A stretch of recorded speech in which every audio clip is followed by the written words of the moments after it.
if this microphone's working, but good afternoon, everybody. My name is Lauren Furr, Membership and Engagement Manager here at Sullenberger Aviation Museum. We're welcoming Denise Lockie today. She is our passenger. I'll get somebody to help with the speakers. He's just helping something out, so we're a little short-staffed, so appreciate it. Usually I do a little introduction about some of our programs that are coming up. We have a TV right behind Denise that has some upcoming programming, including our AeroQuest summer camps, which are good for 2nd grade through 8th graders. The registration is now live on our website. The camps will take place in June and July this summer. Denise is part of our Passenger Talk series, which happens every month here at the Sullenberger Aviation Museum. So next month we're going to be welcoming Dan Vinton.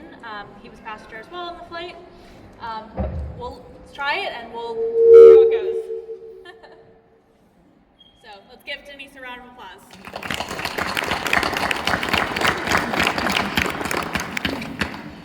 Thank you, everybody. My name is Denise Lockie. Got to get rid of this feedback. I don't want to annoy you and have to cover your ears. Much better so far. My name is Denise Lockie, and thank you first and foremost coming to the Sullenberger Aviation Museum. This has been a project in the works for several years. We just celebrated our 17th anniversary in Manhattan on January 15th/17th because it fell on a weekend.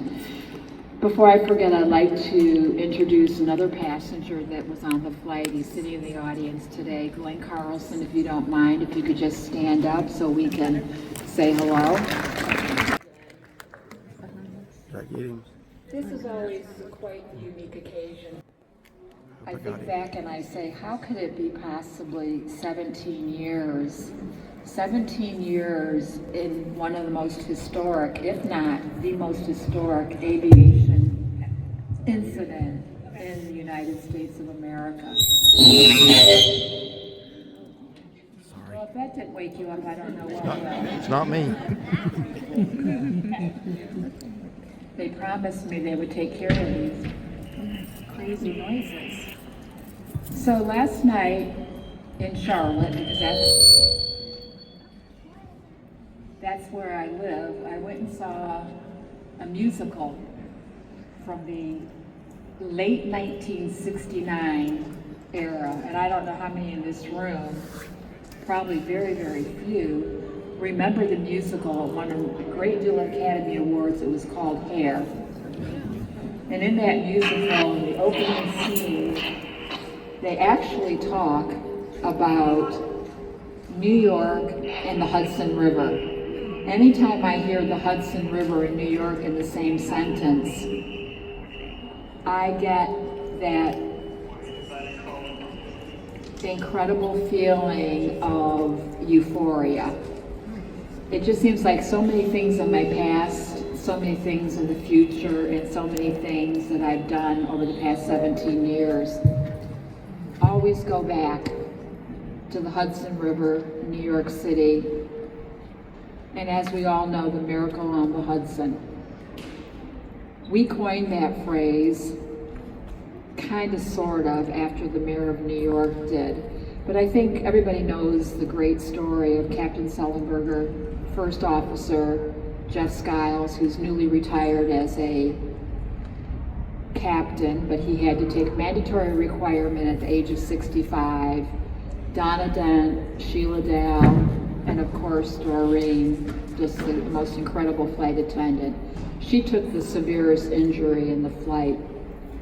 But I think that part of what people want to understand and what they have trouble recognizing is when we plan a vacation or a business trip, or we're going to see our family and our friends, we're taking our children to Disney, we're taking our bride or our groom on their honeymoon, you don't have any guarantees of getting to point A, from point A to point B. The day that I chose to go to the airport after multiple calls from, at that time, Legacy US Airways, saying, "Oh, Denise, you're one of our top flyers. You can go home in a couple of days." I thought about it. I'd been in New York since Monday. It was Thursday. It was time to go home. Second week of the year. And I had also just gone through a hostile merger and acquisition with a large, everybody in this room is aware of the company, which will remain nameless. However, if you've ever bought an office product, you may or may not have heard of them. They have a big red sign. And they used to have a big arena in Los Angeles that they sold. So I thought I better comply with all the rules and regulations because it was during the height of the global housing crisis, 2008, 2009. 2 weeks after, it was actually my 4th flight of the year. Second week, I'm already flying constantly.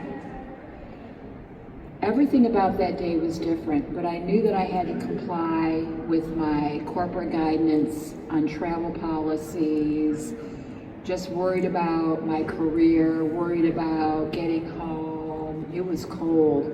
You think it's cold in Drury today? Oh my goodness. I believe it was 26 outside, maybe 20. The water was 30, 32, 34, hypothermia weather. And of course there was a little bit of ice in the Hudson River, but that's neither here nor there because we didn't have any idea where we were going to go once we got to the airport and decided to take off to come to Charlotte and the continuation of Flight 1549 to Seattle. It was a different day. We always left out of one side of the terminal. It was the Business Express, always going to Washington, D.C. and Boston. So unbeknownst to me, until I got the little message on my phone, which they didn't do back then. So that was kind of a story I just made up. iPhones just came out. We were all still dealing with flip phones and Blackberries. Does anybody remember a Blackberry? Mm-hmm. Okay, obsolete. So at the 11th hour, sitting at the terminal at the gate where we normally would go out, everything changes in the flash of an eye. Everything. The gate changed, the people were running from point A to point B, they wanted to load up the plane. I, Denise, was the first person to board the aircraft. Now, my friend Glenn may say that I was a little spoiled. I don't know. Glenn, would you say that? No. Thank you.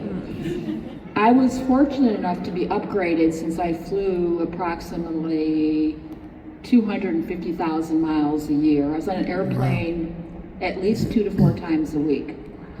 So, by the grace of God, the airline decided to put me up in the front of the aircraft, which is remarkable because I was the only woman up there until the overseas captain returning from a trip from London was jump seating, and then they allowed her to sit in the front of the aircraft as well.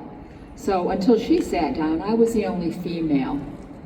All businessmen, business attire, suitcases, heavy coats, you know, everybody's been there. You see that. So I love to watch people. I'm a people watcher. I like to conversate with people. I like to learn about people. I really enjoy the passion of meeting new people from all races, all experiences. I'm fascinated by people's personal stories, so I'm quite the talker. And sometimes I may ask questions that may sound inappropriate, but when it comes to this flight, I'm as honest.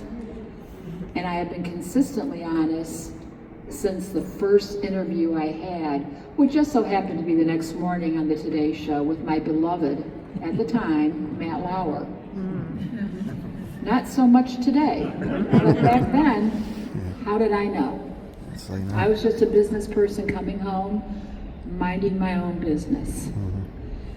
As I watched all the passengers boarding and looking at the little children, there was just a handful, thank you, thank you, thank you. And mothers and fathers, just a couple, but you could tell they were a little bit tense than all the other passengers because they're traveling with their infants and their young children.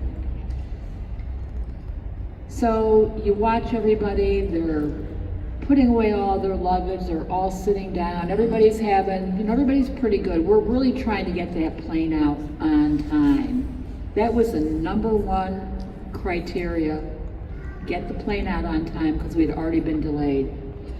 I remember vividly Captain Sullenberger coming on board with his large briefcase. He had a bag from wherever he picked up his lunch. Then Jeff came on and the girls were already in the aircraft. I was in the row 2, so I could pretty much see everything. I was in the aisle seat. Now we're getting close to the finishing of the boarding process, and my wonderful, wonderful seatmate, his name was Mark Hood. Mark Hood was an officer in the Marines. He also attended the Citadel. He had very, very short buzz cut, and I knew that if I gave him the wrong look, I should say, he could probably put me down in about 2 seconds. This man has been trained. He was an Iraqi war veteran. He has been an incredible, incredible, positive person in my life. Needless to say, his family and my family are incredibly close. I didn't know that. I knew a little bit because he had a little bit of an attitude, but I thought, businessman, whatever. And we're getting ready to take off. Mark and I made a very casual bet. How long is it going to take before this plane takes off? I lost $5. So if anybody's got a hat on, if you would mind passing the cap, I'm trying to get the $5 back. He won't give it to me. He's framed it, he's put it on a wall in his house, and he looks at it every day. Can't understand it. I could have used that $5. All kidding aside, we were sitting on the runway for so long, or so it seemed, and looking at all the people, and everything was fine, the instruction was fine, the call-outs were fine, safety demos, which are the most important thing for every single passenger in this room, whether you've flown once, twice, 100, or 1,000 times. The respect for your flight crew is key. I know that we don't look at the cards. I know that we don't listen. We play with our ear pods. We text. We send emails. We do everything possible in order to ignore the flight crew. Flight crews are there to save your lives. And I promise you, they saved our lives on January 15th, 2009. Had they not been diligent and been trained for a total of 100 years between the three of them, there may not have been 100% recovery. There very well could have been drownings. There had been so many panics, hypothermia, broken bones during the actual incident and afterwards. There was a lot of issues after the plane was recovered and the passengers went all over New York City and New Jersey for their health care, their immediate health care. So with that said, all I say is please just open up the card and pretend that you're looking at it. Give your flight crew a little bit of respect. That's all. It takes 2 minutes of your time, and you may learn one thing: to save your life, your mother's life, your father's life, and most importantly, our children. We had passengers on our aircraft where the mother was in a wheelchair and she told her daughter, "Leave me behind. You go. I've lived my life." That's not how we live in the state that we live in today. We save everybody. Everybody is just as important as everyone else. So not to bore you, We finally started takeoff, and my seatmate in his crew cut, white shirt, cufflinks, Citadel ring, nice pants, 2,000-pound briefcase. I don't know how he picked it up, with the most beaten, broke down leather I've ever seen in my life. It takes you 30, 40 years to get your briefcase that beat up. And he was putting it in the overhead, and he accidentally pushed it on my shoulder. I think he did it intentionally. And we bonded. And for some reason on that day, because I had just gone through a merger and acquisition, and it was just a bizarre experience, I had been a little bit more observant of my internal feelings and taking off. I don't really have any problems flying. I never have. I've had some incidents, nothing like this. And he said, "Are you nervous?" And I said, "No, not really. I'm just a little something. I'm not sure what it was." Well, guess what? We all know what that was. And Mark was there to comfort and guide and perch, if you will. Do we have any Marines in the house? You know the feeling. He went into a literal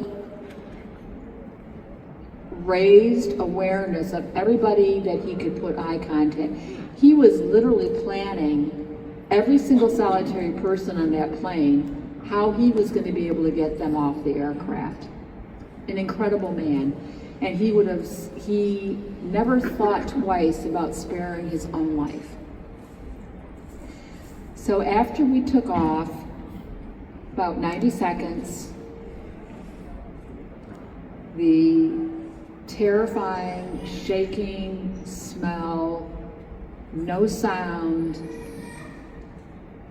in an Airbus 320 extended over water aircraft.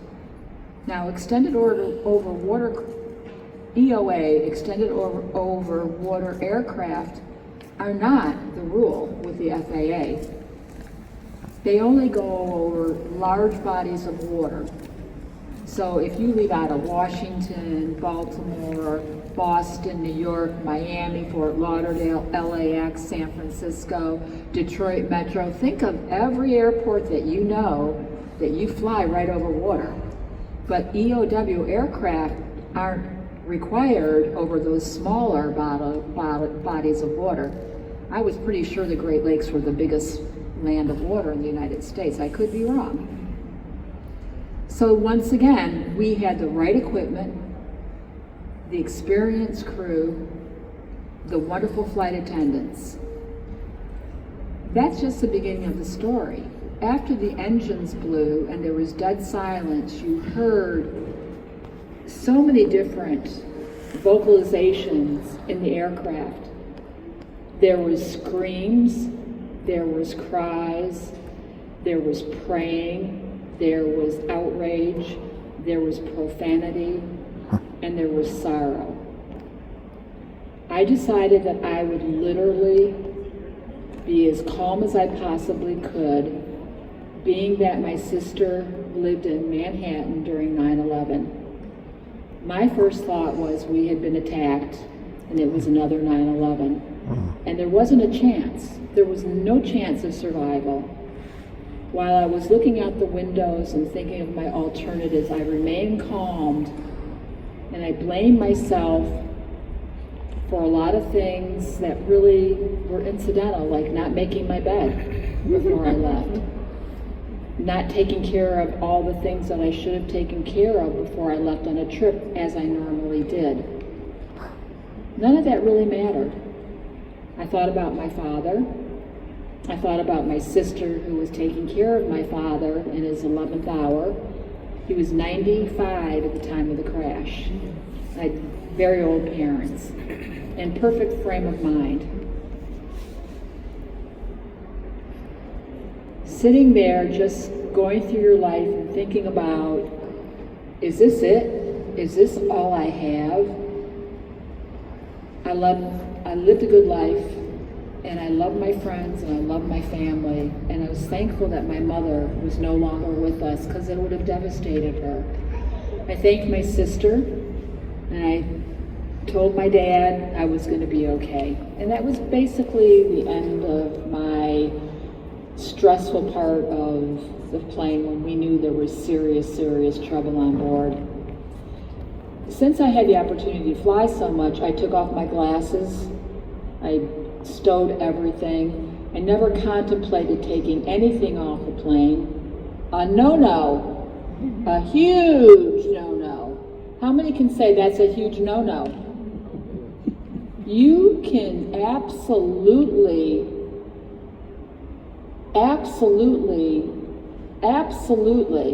4 times deter someone else from getting off that aircraft because you want to bring your own belongings with you.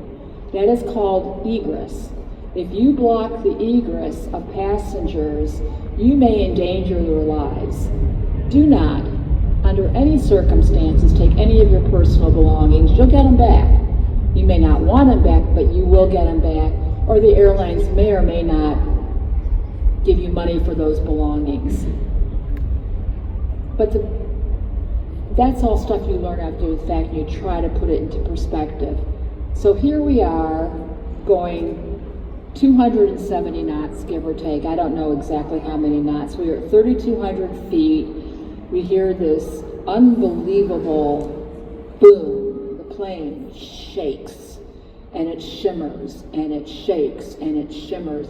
And all I can see out of my left eye are flames coming from the engine, and no sound. Now, flames coming from a dual engine aircraft is survivable, but not 2 engines. That's not a good look. It's not happy. And I knew we were losing altitude, and I knew that the plane had no power because it was slowing down. The cabin filled up with this horrendous smell, unbeknownst to what it was, because I didn't see any birds. We call them geese, that hit the engines. It was out of my view. So I had no idea what it was. Again, I believed it was 9/11. And during that time, you become hypervigilant. So all I did was I watched the person in caddy corner to me, the gentleman in front of me, my seatmate, the gentleman across the aisle from me, who I later found out his brother was a firefighter in 9/11 from engine house, ladder house number 2, and he lost his life on 9/11. His baby brother had some very profane language to say because he did feel that though he was going to lose his own life, and he didn't know how his parents were going to be able to survive 2 tragic deaths in New York City. So with that said, then I looked back and I saw the captain from American Airlines. Now this was legacy US Airways, so she was lucky. She's getting a jump seat because she actually works for a different airline. So I'm watching her, and I looked at her, and she had her full uniform on. And I said, "Are we going down?" And she looked directly in my eyes and said, "Yes, we are." That's not something you want to hear on an airplane. It's not a comfortable feeling. And then trying to get your bearings. Now, we all know it was a 3-minute, 5-minute total experience. It felt like 4 or 5 hours to me. It was a very, very long, everything seemed in slow motion.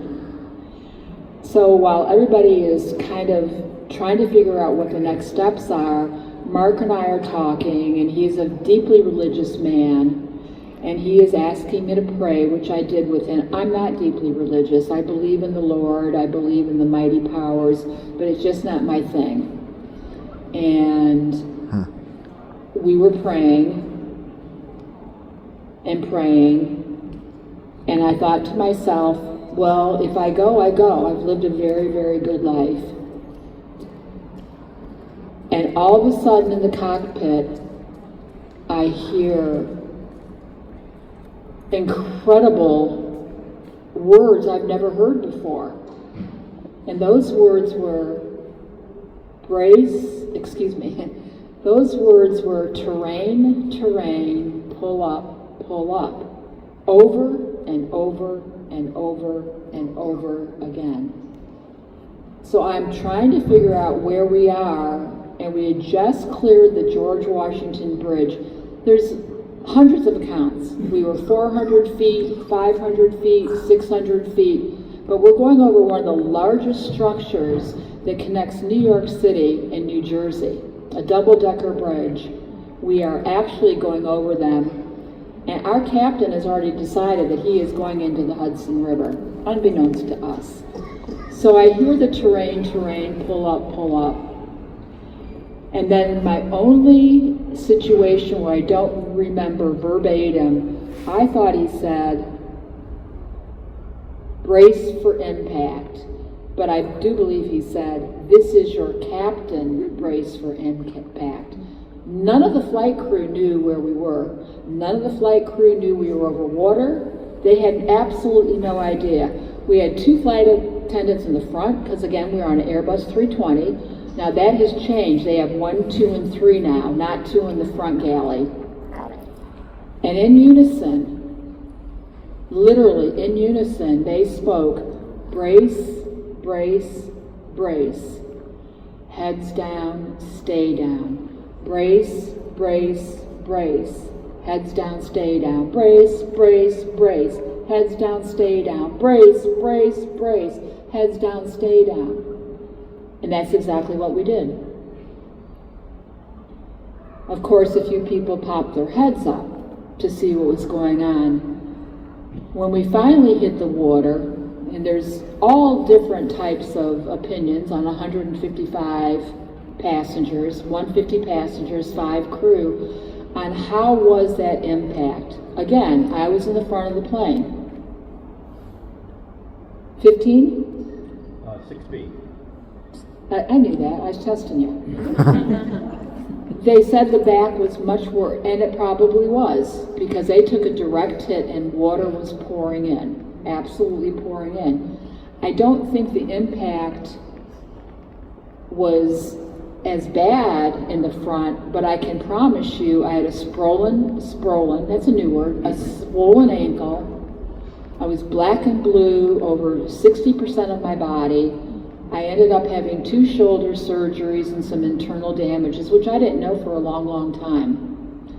Another warning, if you ever have an incident, car accident, bicycle, running, go to the doctor. It's real simple. Go to the doctor, find out what's wrong with you. Go to the doctor. My blood pressure was great. Everything was great. I was trying to be like, oh, I'm fine, until they literally said, you're not fine. So once we hit the water, I sat in my seat because I told the NTSB that we went in heads first because all the water came rushing over the cockpit. I'm not an aviator. I don't know that planes normally land on the back, and then they should have known.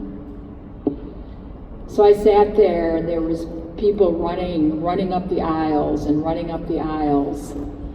We're all on a mission. We want to save our lives. You know, there's a lot of things going on in our minds. It could be jet fuel, the plane could explode, it could tumble. We're in the coldest water of that year, of the entire year of 2009. Verified. It's cold. It's 26 degrees.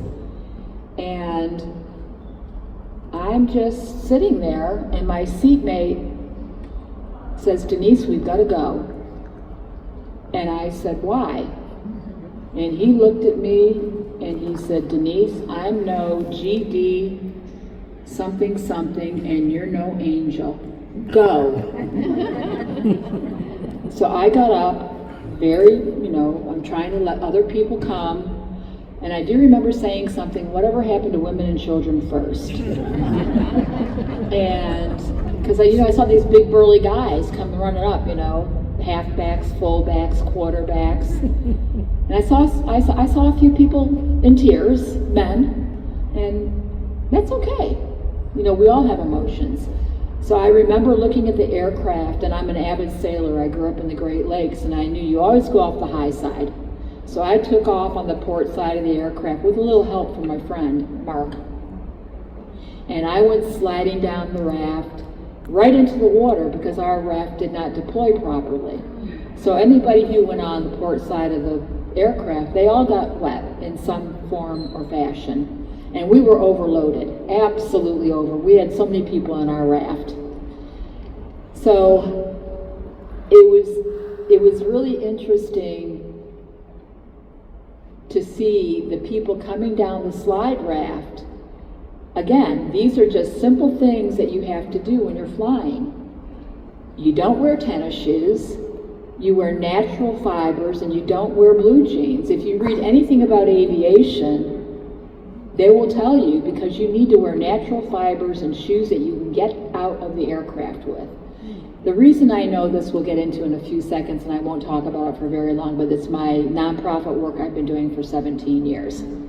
So here we are, we're in our rafts, and there's people everywhere, and I don't have glasses on, I can't see anything. I mean, this is great. People, I literally thought I was going to swim to New York. I felt that I was a capable swimmer, unbeknownst to the water temperature. And I see people too far away, and we're waving for them to come. So I personally ended up pulling in 2 passengers, Stephen O'Brien, who's also a guest speaker here. He's 6'5", and I also pulled in, with the help of my seatmate, of course, Pam Siegel. And we were completely loaded. I mean, literally completely loaded. And the raft, when it's upside down, you're just sitting there. You've got the raft under you as protection, but you're still in about 14 inches of frigid water. And if you had slid down the raft, you're wet from head to toe. So we're watching everything, and everything is just escalating, and the boats are starting to come. So we're on the port side.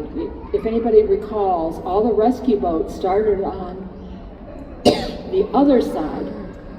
Our famous captain, Vincent Lombardo, he was the first boat there. My boat was captained by the only female, which was pretty terrific. And they were trying to get people out. We had a rope ladder. How many of you know a rope ladder? They're not fun either.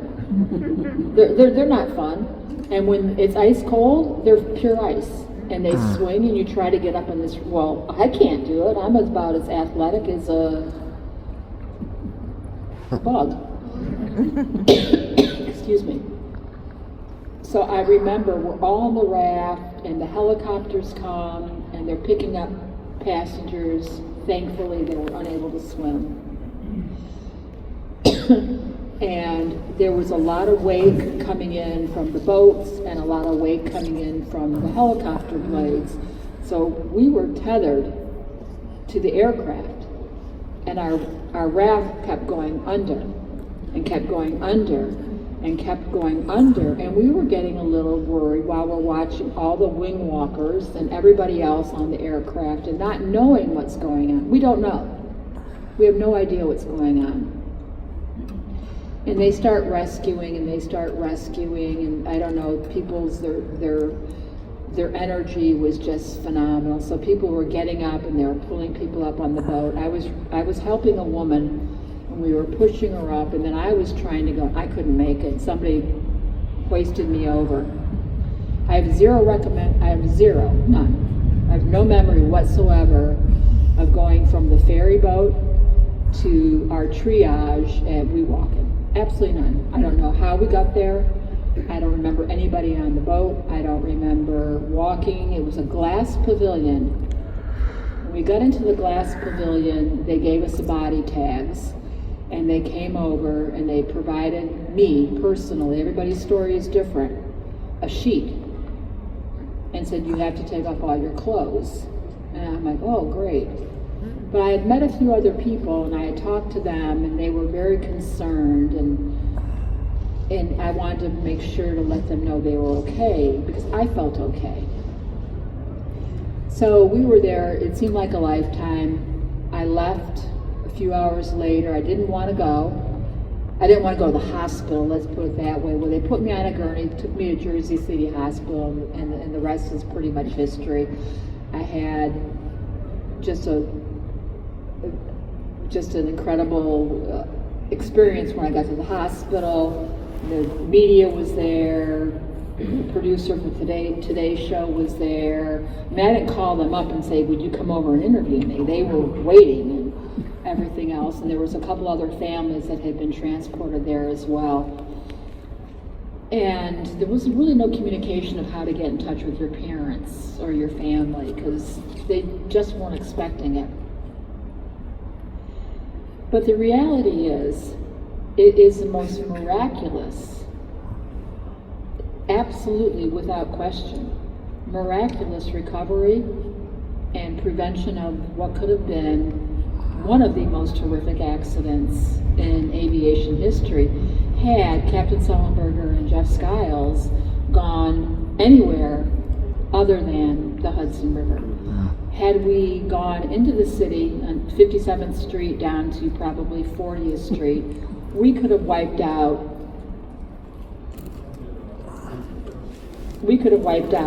hundreds, not hundreds and even maybe thousands of people. Excuse me, the tears come occasionally.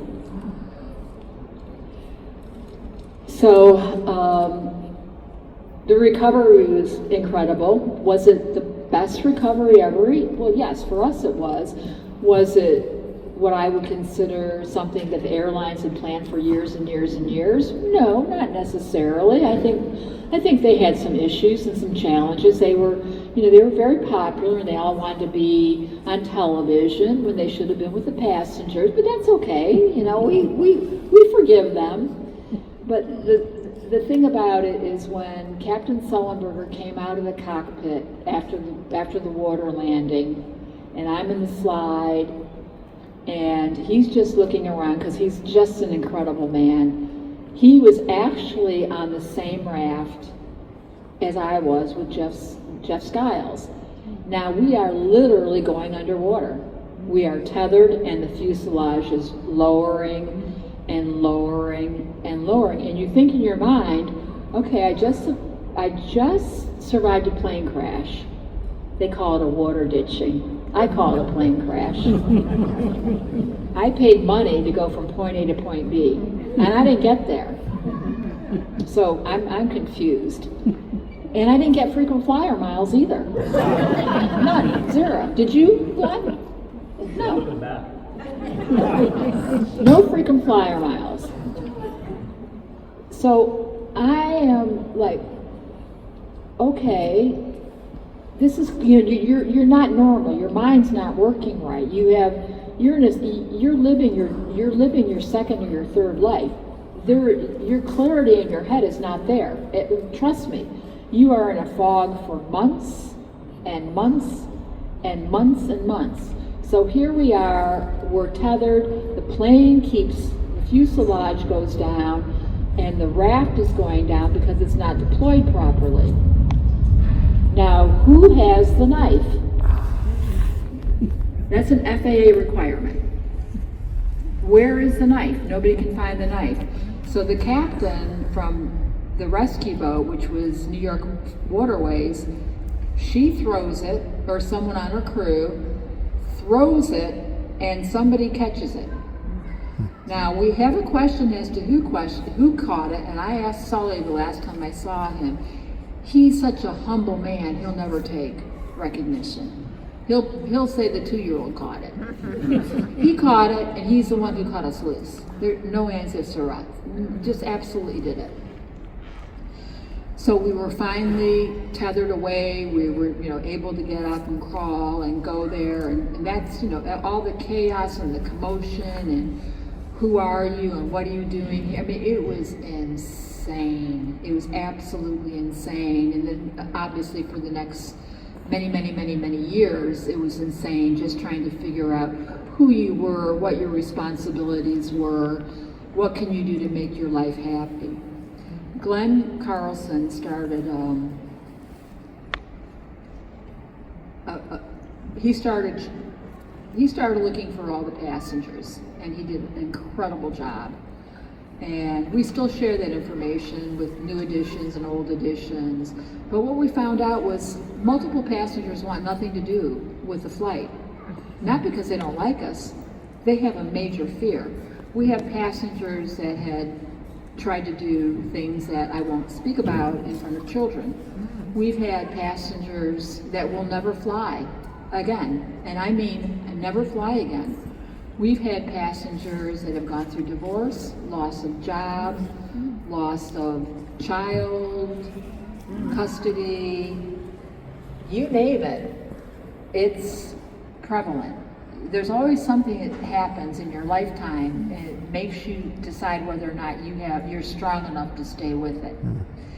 We have passengers that accept their emotions, and we have passengers that don't.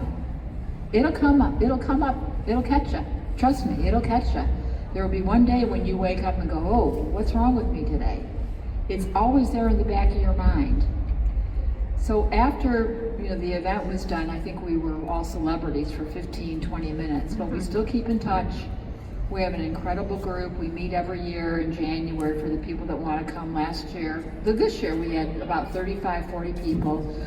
A lot of them are first offenders, and we, the crew, the passengers pay for everything. It's a fantastic time, and we are continually meeting people that saved us on that day. It's just a story that I could talk about for hours and hours and hours and hours, and maybe one of these days I'll write another book. However, where my life has changed is I became involved with NADA, National Air Disaster Alliance. We are a nonprofit organization for the past 25 years, and we're getting ready to redo the website, so please don't look, and hopefully we're going to get some kind of a relationship with the museum so you can see it. Again, we're nonprofit. All we do is we go to survivors and their families. That's it. We're not into looking for money. We want to make sure that you have the resource that you need. I have been doing that for 16 years. I am very close in the process of being nominated for the president of the organization. We all have nonprofit, we all have things we do. I'm very lucky that I got to be involved when I did. But the best thing is, 2.5 years ago, I was nominated as the first non-aviation professional. I am working on a working group with the FAA. We all know who the FAA is, right? Federal Aviation Administration. There's a lot of shaky things going on right now. I'm the first non-aviator to be on a working group to change legislation in Washington, D.C. on some areas of safety in our air community. We've been on it, again, 2.5 years. We should have everything presented by May. It's been an incredible experience, and I hope to do more in my time. They're non-paid positions. I love it, and I have learned so much, and I challenge anybody to spend 5 or 10 minutes just to go on and look in a couple months about NADA, and hopefully we'll get something going. But you've got to have a payback, and you've got to be able to be aware of the extraordinary events that occurred. The weather was lousy. I personally had a choice not to fly that day because I was a frequent flyer. I chose to fly. I did, and I could have stayed in my hotel an extra day, but I didn't. I had a choice many, many times, but I've always felt I can take a little bit of challenge. I've met the most incredible people. I call them my family. I love each and every one of them very much. I try to keep in touch with everybody every year. Some days I get a little laxed, but we are a part of history. And this museum, in my opinion, and I've been to a lot of museums, I've spent a great deal of time going to see Captain Sullenberger speak, not only in Charlotte, Washington, D.C., New York, Los Angeles when he was inducted to the Aviation Hall of Fame. Only because I want to hear him speak. I want to hear who is he as a person. And for those of you who don't know who he is as a person, he's Mensa at the age of 15, graduated #1 in his high school, Air Force Academy, graduated #1, graduated #1 from his master's at Purdue University. The man is smart, and he's got a photographic memory. What are the chances? He's a brilliant aviator. He's always given credit to everybody, and there's always talk, this and that, and this and that, and this and that. But he's an incredible aviator. He's a wonderful man. He's a wonderful family man. His wife is charming. He's got 2 daughters. When I met him, they were playing with stuffed animals. Seriously, I flew with him to New York, and both of his daughters sat in front of me, and they both had stuffies. His eldest daughter, Kate, is a veterinarian, Dr. Kate. His youngest daughter is a psychologist, doctor. They're both doctors. They're both super, super smart, and they're both less than 30 years of age. So it's an incredible story. It's an incredible journey. Jeff Skiles' family, same. All of his children are tremendous. The flight crew, they're tremendous. It's just amazing. After your recovery, we all had situations and incidents. It's boring. If you want to talk to me about it after the fact, that's fine. Should there have been a better contingency plan? Absolutely. Should the airlines be a little bit more conscientious that we are the passengers, we are the survivors? Absolutely. We treat everybody at the airport like they're queens. I do anyway. I know Glenn does. But with that said, how much time do I have? 15 minutes. Oh, great. I could go on and on, but I would like to open up the stage with questions and things of that nature. Go ahead, sure. So I actually lived in Gaffney, I think it was like 2009, 2010. So after this actually happened, this is not a question, it's more like a statement. I sent a letter to Boeing Aircraft Company in Seattle, Washington, on how to make screens for the jet engine. That's what I Two said. of them. And they never responded back. That's exactly what I said earlier. I'm not no engineer, I'm not no mathematical genius, but I basically sent them the designs to where if a bird was to hit the screen, they would bounce off, and also to the point where they'd be big enough not to cause drag, where the plane would still take off. Exactly.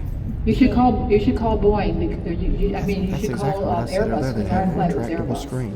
Oh, so I sent it the wrong one. But the Airbus and Boeing and any other carrier, whether it's international, they all have bird strikes. So keep doing it. Yeah. Keep doing it. Hopefully they do it, even if they give me credit, I ain't sweating that. You could be I ain't gonna worry about saving them money, I'm worried about saving people's lives. well, I think you should continue doing it. Get a patent on it. Well, yeah, that'd be fun. Thank you. Yes, sir. Hi. Ma'am, I'm sorry. I don't have my glasses are all. I'm just curious if you were to make a statement on how you view life differently after an incident. How am I different? How did you view life differently after? Life in eternity. Yeah. I was very, very positive. I unfortunately had to go to work I just literally had been acquired 2 weeks prior to. They didn't treat me as well as I expected them to. So I had a little bit of a challenge with that. But it took me 7 years of therapy. And I think that anybody who's in any type of trauma in their lives should always go into therapy. Just if you go a week, 2 weeks, 4 weeks, or 7 years, I think you really have to come to terms with it. Because you go to bed at night and you worry. I mean, I know when I got home, when I took a shower, it was devastating for me. The first time I took my car to a car wash a year after the crash, I had a panic attack. I hear a lot of stories where people say they have PTSD and they have it 2 minutes after they've had the incident. Well, you really need to see a professional because they're the ones who diagnose you. It's very, very difficult for you to diagnose yourself. I went to a psychologist that actually did her residency in New York City after 9/11. So she had an incredible experience with planes and aviation. And I also saw a psychiatrist, but I'm fine now. I mean, I have my moments. You know, I had my anxiety, but I think once, you know, it took them about 3 years to diagnose me. And I said, oh, no, I'm strong I'm strong. I mean, I stopped counting after 500 flights, and that was within the two and a half years after the incident. So, I mean, there was days I would go to the airport 2 to 3 hours in advance just so I could get grounded. Great question. How's this peanut gallery?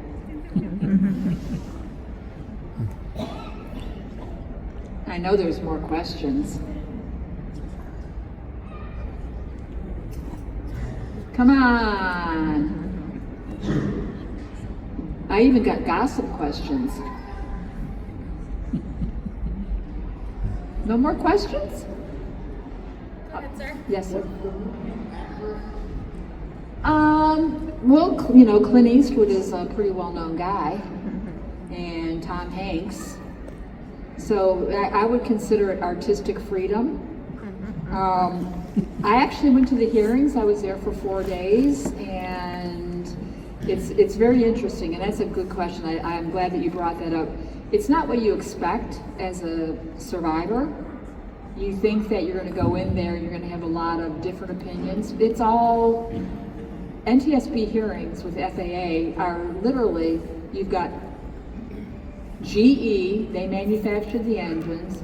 You've got the flight attendants union, so they're there to protect the union. You've got ALPA, they're there to protect the pilots. You've got the manufacturer, the engineer.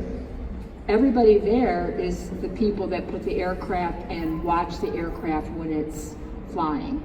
So it's really not, it's a little bit more one-sided, and the FAA and the NTSB are like your evil sister and your brother when you were like 6 years old. You know, like if you have a kid and they steal one of your toys. Well, that's how the FAA and NTSB, they're not under the same government agency, and that's why, because they fight like cats and dogs. Oh, you did it. No, it's your fault. It's your fault. And it's all factual. I mean, it's really, really, really intense. So as passengers listening and reading the 4 bazillion pages of the transcripts, you can see where there's partiality.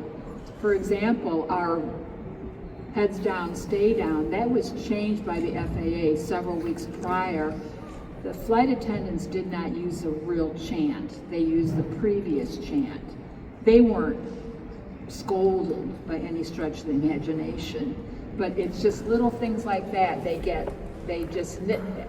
So it is really, really, really fascinating how the two agencies go back and forth. And there's so many of the recommendations after our flight that they've never, ever practiced, which is too bad. And another thing is that, and this is not a negative, the airlines literally had no contingency plan. None.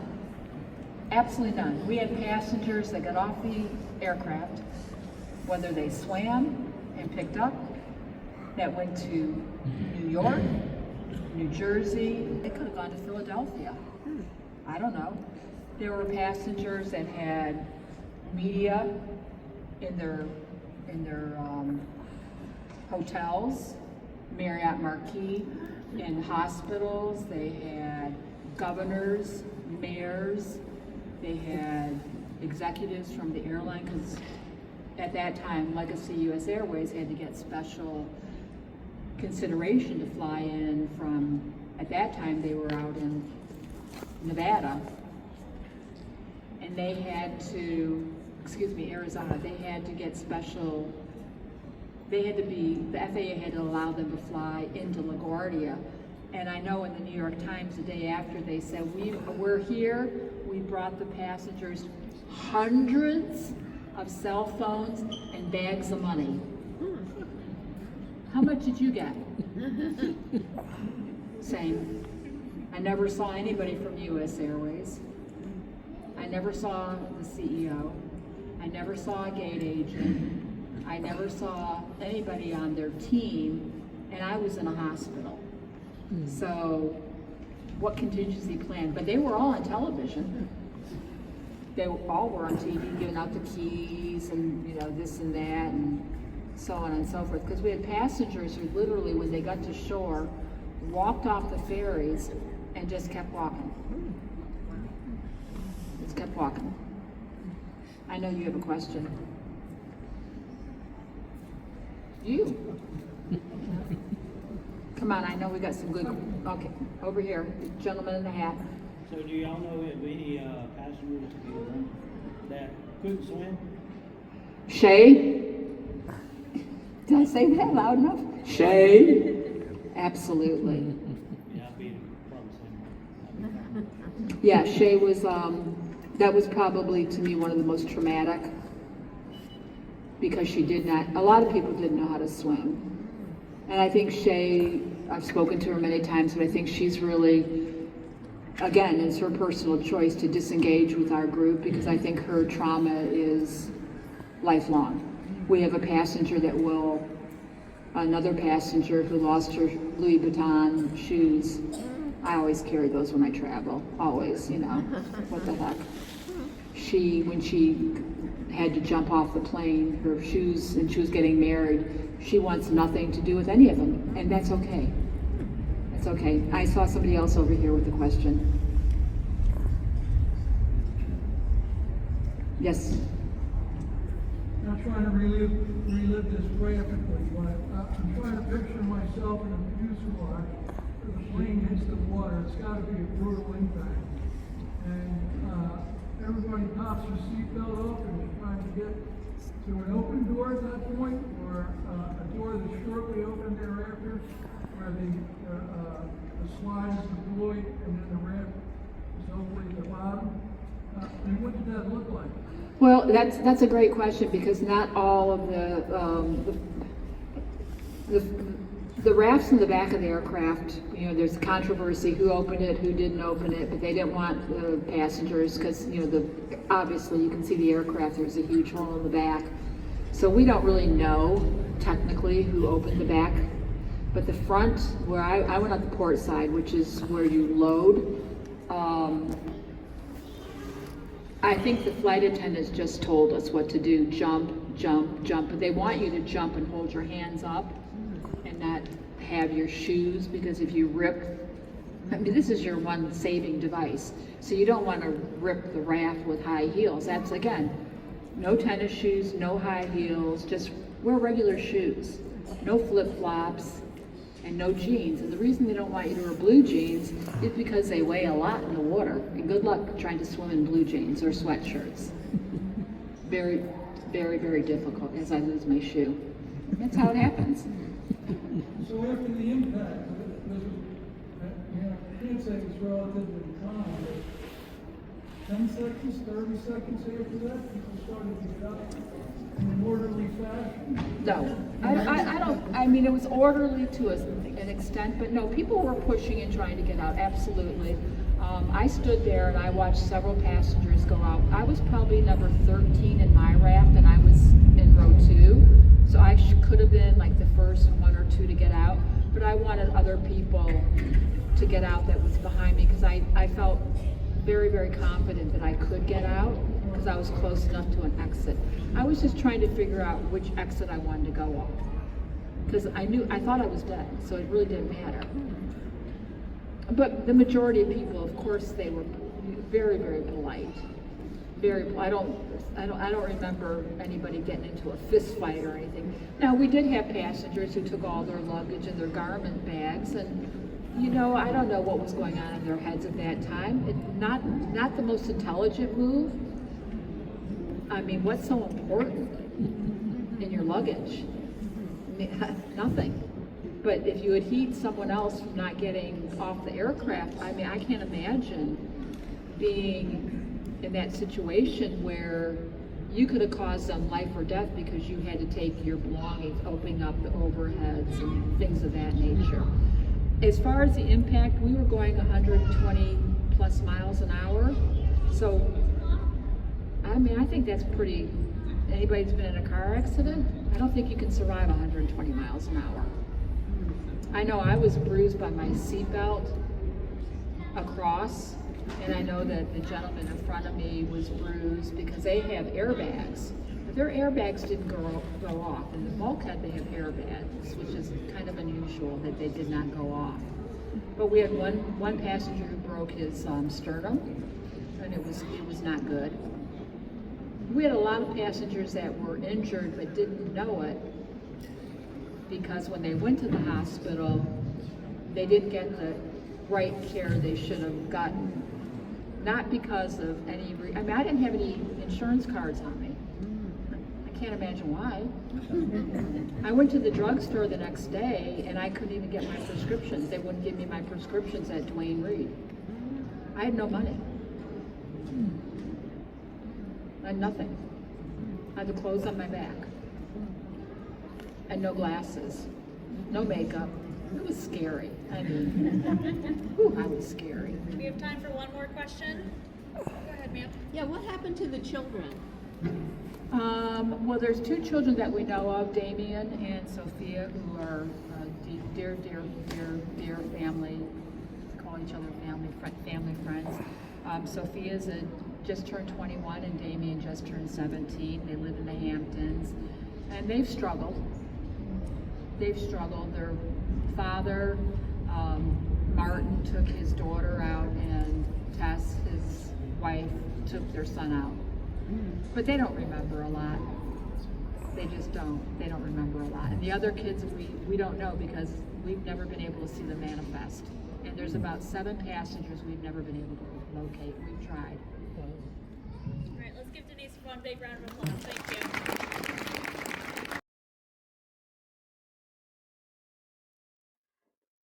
Okay, everybody, we are back home in our den now. We were at the Sullenberger Aviation Museum at Charlotte Douglas International Airport a few hours ago, about 6 hours ago. We're back home now. We don't want to do a quick closeout.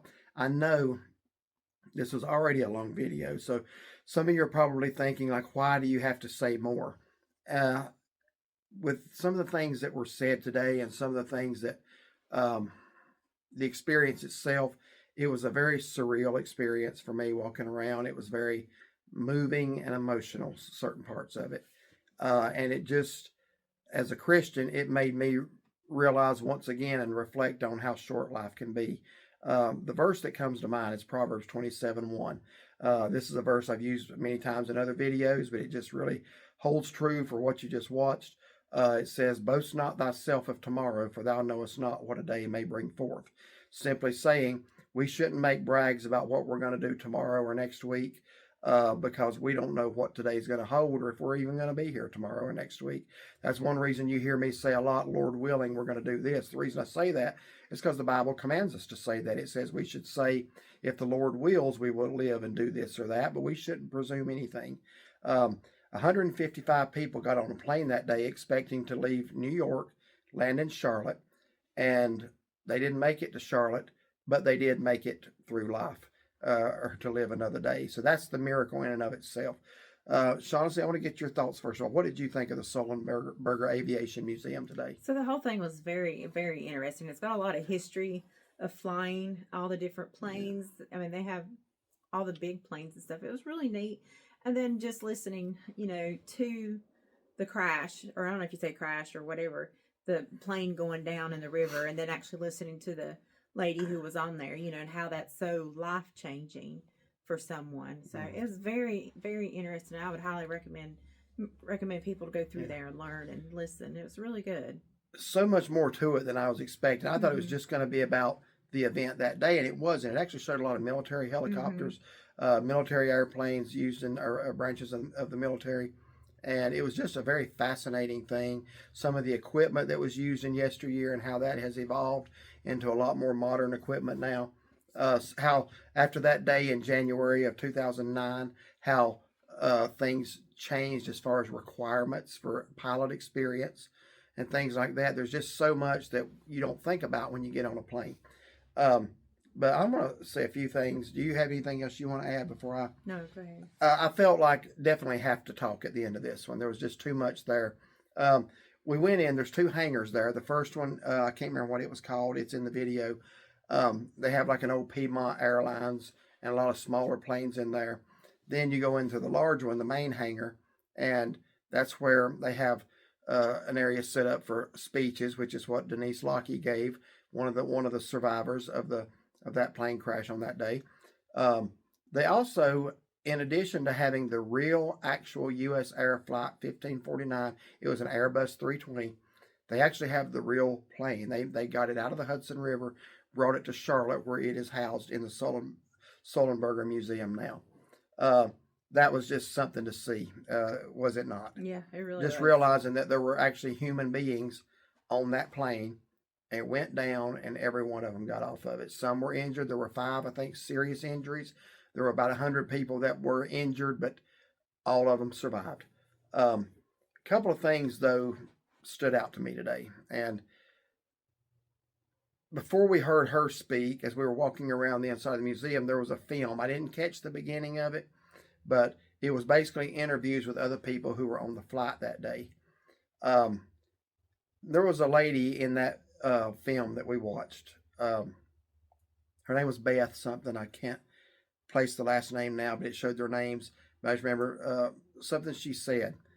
And when she said it, it hit me. She said that day, because they knew they were going down. And when you are on a plane and it's going down, you're basically trying to say goodbyes to people. You're trying to, like the lady in the speech said, that some were praying. I'm going to get to that in a minute. People have different reactions to their final moments, and everybody on that plane thought that was going to be their final moment, but it wasn't. And that lady that I was referring to in the film, she made a statement. She said it felt like we had been granted another hour, another day, and even another lifetime. When she said that hit me, because by all what you would expect when a plane goes down over New York City, it's going to be a disaster. There's going to be lives lost. And again, you're thinking, this is it for me. This is my final moment. And one of the things that she said that stood out to me is we were given another lifetime. And I thought about that. I thought, how important is it that every person who watches this video, or even if you never see this video, reflects on their final moment? We don't know when that is. None of us know that. Every time we get on a plane, it's always in the back of our mind. We always pray. Please pray for the safety of this flight and every other flight departing and landing. And we always pray that. And so far, so good. But the thing is, it doesn't have to be a plane crash.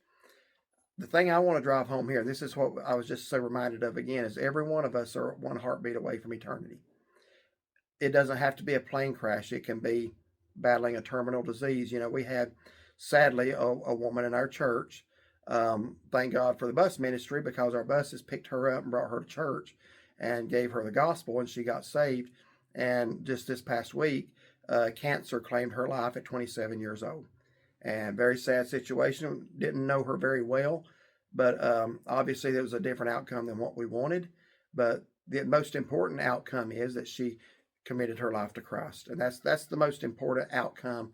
Whether you live to be 27, 77, or 97, it doesn't matter. Every one of us one day is going to have a final moment. We're going to draw our last breath. It's either going to be through a plane crash or a car wreck or a disease or a heart attack, whatever it may be. The thing I would like to say is, if you are out there today and you've been given another opportunity, you've had a brush with death like I have. I was in my late 20s. It was the late 1990s. I was in my late 20s. I was diagnosed with stage 4 non-Hodgkin's lymphoma and had 6 months of chemotherapy at Cancer Treatment Centers of America in Zion, Illinois. Went up there for 6 months, and they came in and told me, they said, we're not seeing any new progression of the cancer, but you're not in full remission, so you're going to have to go through a bone marrow transplant. And I remember they mentioned to me about what they call an autologous stem cell transplant, which is where they basically wipe out your entire immune system with high dose chemotherapy. And then when your body begins to make stem cells again, they harvest the new stem cells. And I don't even, honestly, it's been 25 years. I don't really remember. No, it's been 20, as in 98. So it's been 28 years this year. I don't remember everything about the procedure. A lot of that's blurry to me. I remember when they told me I was going to have to come back and I'd be up there in Chicago or north of Chicago for 8 weeks, at least. I didn't want to be up there away from home that far. So I elected to not go back there. It's a great hospital. I just didn't want to be that far from home. So I elected to have the procedure done at Duke University. This is in March of 1998. And that way I would be closer to home, that if family wanted to come or friends wanted to come, they could. And I can remember going through one of the hardest things in my life as far as health-wise, and had our sons were very small then. And I just remember praying that, God, I want to see my boys grow up. I want them to have a dad. I want to see the momentous times in their life when they grow up, they get married. And God's been good. I've got to see those. So when I went through that, that was a time of reflection for me. Now, let me just say this. I'm sorry if anybody considers this statement judgmental, but when you have a brush with death, again, you're one heartbeat away from eternity. If you're out there battling an illness, or if you've had a heart attack, or in my case, cancer, or maybe you've been in a car wreck where it's a miracle you walked away, but you did. The smartest thing you can do is use that time to reflect on the direction of your life. If up until that time you haven't been a God-fearing person who's living your life for the Lord, I believe I would get on my knees and thank God for being given mercy and another chance, because that could have been it. That could have been it for me. I really believe I would look up and say, Lord, I have not lived in a way that's pleasing to you, but that changes now because you didn't have to give me this other chance. You didn't have to let me recover from this. I don't understand people that have a brush with death that can continue to use bad language, filthy language, talk about others, run down others, mistreat others, and just continue to be an overall terrible human being. I don't understand that. To me, the Bible says, by the fear of the Lord, men depart from evil. If you have a brush with death and you don't depart from evil, that's because you don't have a fear of God and you're not very bright. A smart person, the Bible also says the fear of the Lord is the beginning of wisdom.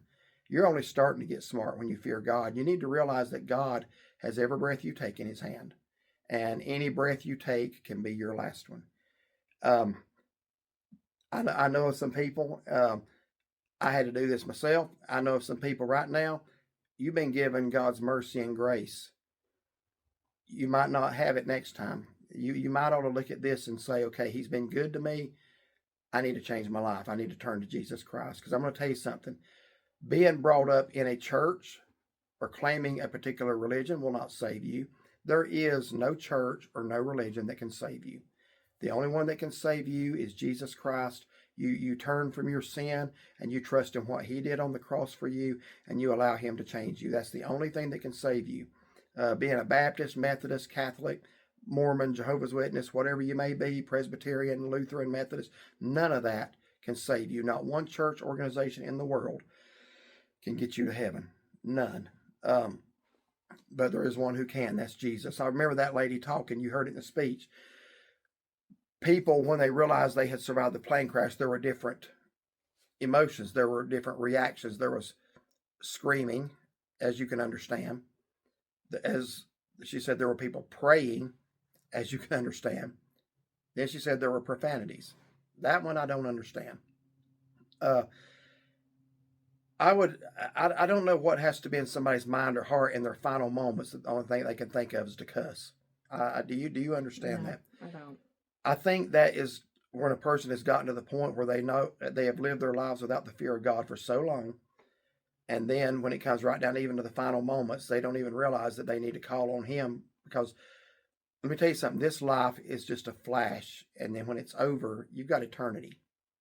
Eternity is a long, long time to be wrong. Eternity is a long, long time to realize I had one life to get my heart right with God and prepare for this eternal existence. And I didn't do what the Bible says I have to do. That just weighed heavy on me today, because even the lady that gave the speech, it was fascinating to hear her story. I appreciated her sharing it. She made a statement that kind of, I don't know, made me a little sad in a way. And she said, I believe in the Lord. And she said, in the higher powers, I think she said powers, plural. There is one higher power. And then she said, but I'm not a religious person. That's not my thing. Now, I don't preach religion.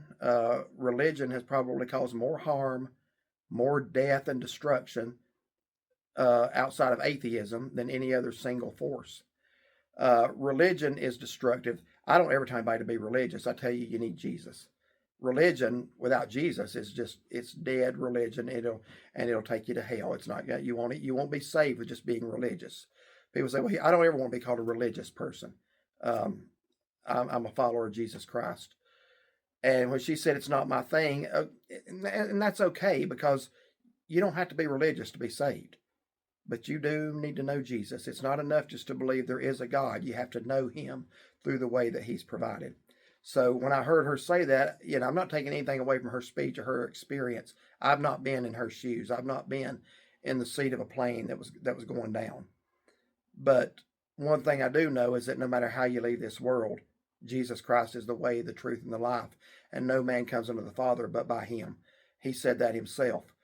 He validated that claim by rising from the dead after 3 days.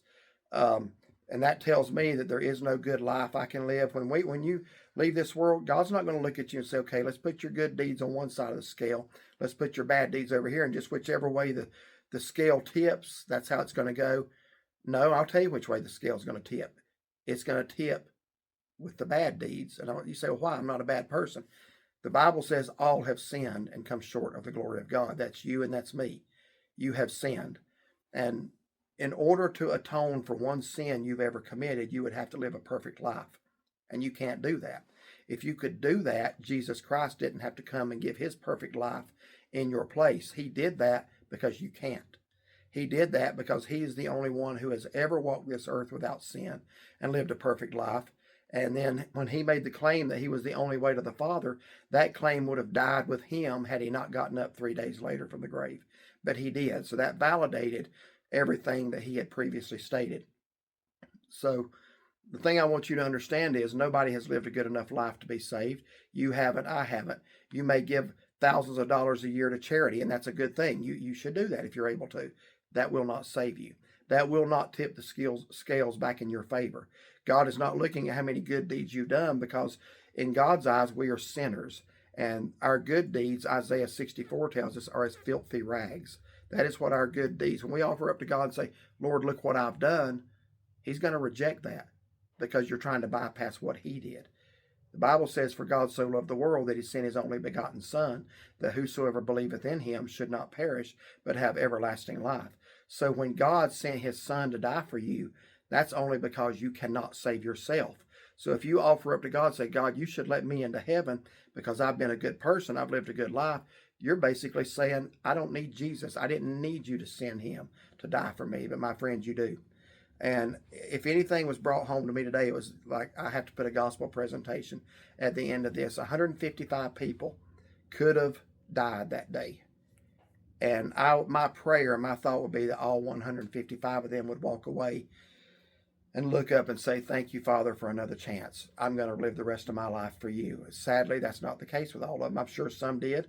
I don't know how many did and how many didn't. But my friend, if you're out there right now and look, you know what? We're all terminal. Even if you haven't been told by the doctor you're sick, we're terminal. We're going to die. If the Lord doesn't come back in our lifetime, we are going to go the way of the grave, just like every other person ever has in history. Except for 3 people. Well, Jesus died and rose again. 2 men in the Bible were taken and didn't die. Outside of that, death is 100%.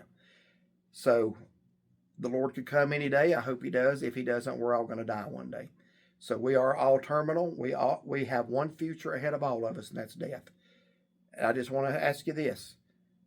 What if you don't get a deathbed? What if you don't get time to think about and reflect on your life? A friend of mine, a guy I used to work with, when I first started working with him, he was playing in a heavy metal band, and he was never rude or mean to me about religion. He just said that, for some people that's fine, it's not for me. When he got sick with terminal cancer, I ended up doing his funeral. I went to see him several times, and you know what he said to me? He made a profound statement to me. He says, "I am so thankful for this cancer." And I thought, man, what are you talking about?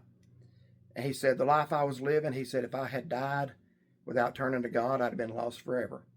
And he said, this cancer gave me time to reflect on my life.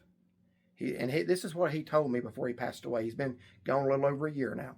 And he said, this cancer gave me a chance to reflect and gave me time to get serious. That's a way of looking at it. Like it blew my mind.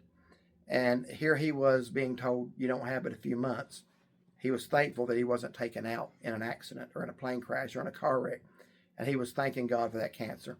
And he even pointed back to 2018 when I went to work there. He says, I believe God sent you to work there with me for a time like right now. And it's like, man, it's all I could do to hold it together. Just saying that. He texted me one day. He says, he actually used the phrase, believe it or not, my flight is near. That's the phrase he used. And he said, I want you to do my service. And he told me, he says, I don't want you to wear a suit and tie. He said, that's not who I was. I've never done a funeral without dressing up. I said, man, whatever you want. So I did that day, and I gave the gospel to everybody in that room. And there was a lot of them, but I just never heard somebody going down like that, thanking God for the illness because it gave them a chance to come to know Jesus. Friend, if you've been gifted that chance, turn to him. Don't be a fool. Don't reject him. Don't continue on the course you've been on if you've been on the wrong course. That's a wake-up call. That's a wake-up call for you to say, okay, my next breath is not guaranteed. My tomorrow is not promised. Just know that any one of us could leave here today. Just like 155 people almost left there that day and were granted another chance. Friend, if you don't know Jesus, I hope and pray you'll come to him. Do you have anything you'd like to say? No, I think that's great. Okay. Had to put that in there, folks. Just how people can come so close to death. And that should make you realize there's an eternity. This life, no matter how long you live it, is short compared to eternity. And I hope you'll take that to heart. I pray God uses this video. I know it's long. I'm not going to make it any longer, but thank you so much for watching, and God bless.